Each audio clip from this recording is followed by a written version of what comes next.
தேவனுடைய கிருபையினால தான் நீ தேவனுடைய ராஜ்யத்தில் இடம் பிடிக்க போகிற.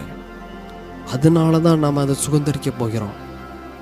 அதனால் தேவனோடு உங்கள் பரிசுத்தத்தை கம்பேர் பண்ணுங்கள். தேவச்சனம் அதை ஏசாயா சொல்கிறாரு, தெய்வமே உம்முடைய சமூகத்தில் தேவதூதர்கள் பரிசுத்தர் பரிசுத்தர் பரிசுத்தர் என்று சொல்லும் பொழுது அவர் உணர்வடைகிறார், நான் அசுத்த வாயுடையவன், அசுத்த நாவுடையவன், நான் தீமையானவன், நான் பாவி என்று அந்த இடத்துல ஏசாயா உணர்கிறார். பெரிய தீர்க்கதரிசி தான்.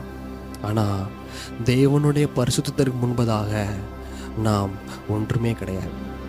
நம் நீசனும் குப்பையும் அப்படி தான் நம்ம என்ன பண்ணுவோம் தேவஜனமே. அதனால் இதை குறித்து மேன்மை பாராட்டி உங்களுடைய பரிசுத்த பரலோகத்தை இழந்து விடாதீங்க. எல்லையற்ற பரிசுத்தராகிய தேவனோடு உங்களோட பரிசுத்தத்தை இன்னும் பெருக்குங்க தேவஜனமே. ஆண்டவர்கிட்ட மன்றாடி ஜெபிங்க, ஆண்டவரே இன்னும் நான் பரிசுத்தமாக எனக்கு கிருபை தாங்க ஆண்டவரே,